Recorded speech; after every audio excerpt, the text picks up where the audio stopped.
Hello, everyone. Not one, but 2 days of mourning are taking place today. One, of course, in Iran's, following the death in the helicopter crash of Ibrahim Raisi, who was Iranian politician and the 8th president of Iran.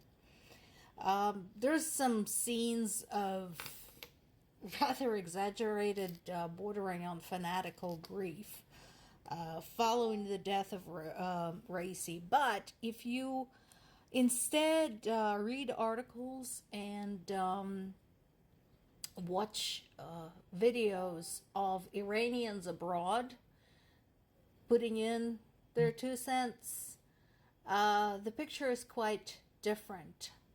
Some of them see this as a hopeful event that perhaps will lead to the change in Iran's policies. And I hope so too. As Putin said correctly, Raisi was a true friend of Russia. Iran had provided a lot of support to Russia in its war against Ukraine, simultaneously meddling in the conflict between Palestine and Israel. So, personally, when it comes to the world and the world's democracies, I see this as a positive thing. Not sorry. And before anyone gives me any crap about, oh, Iran is an Islamic state, it is, patriarchal and all of that, this can't be helped. Leaders like Raisi and those for some time who ruled before him, that can't be helped. That is bullshit, because the picture you're seeing in front of you is a photograph of Iranian female parliament members in the mid-1970s.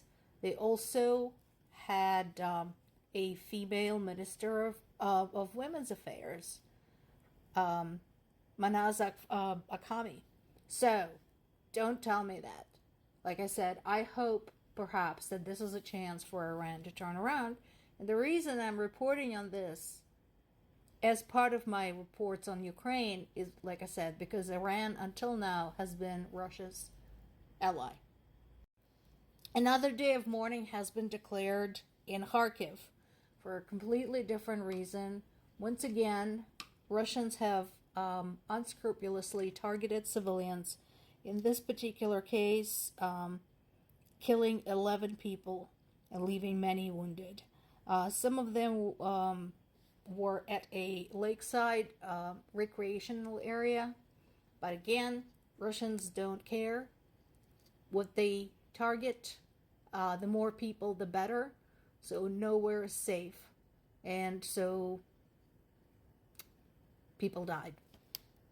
Meanwhile, in addition to the fighting going on in the Kharkiv region, the rest of the war still continues, particularly in the east. So right now, there's also some fighting near the village of Bilohorivka. And so far, the defenses are holding. But, of course, it's a big question as to how long. Again, the question of time continues to be essential. These are the latest stats and photographs. This is from Kyiv Independent.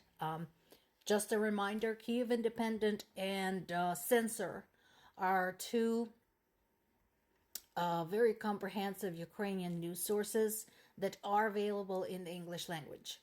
So you can look them both up and get the news literally by the hour. They monitor pretty closely. So this is one of the pieces they posted today. And then there is this. Once again, emphasizing that I'm not a huge fan of Zelensky, never have been. But when he makes a good point, I fully acknowledge and give credit where credit is due. And in this particular case, he makes a good point. Basically, it appears that Western powers, instead of evaluating the situation when it first began 10 years ago or escalated 2 years ago, are choosing to be reactive about what's going on. And what is so appalling about it is that Ukraine's allies have a lot more resources at their fingertips to carry out such analysis. It wasn't hard to see where Russia was going when it first invaded Crimea and began unrest in Ukraine's eastern regions using their militants. It wasn't hard to see where Russia was going when they started accumulating troops and weapons along Ukrainian border. It wasn't hard to see that Ukraine had limited means, and it would only be a matter of time before Ukraine would simply run out of ammunition. You don't even have to be an expert. You don't have to be a professional data analyst, which I am. But this was all fairly obvious. And so, in this particular case, Zelensky's right. This should all have been addressed a long time ago, and the reaction should have been global and swift.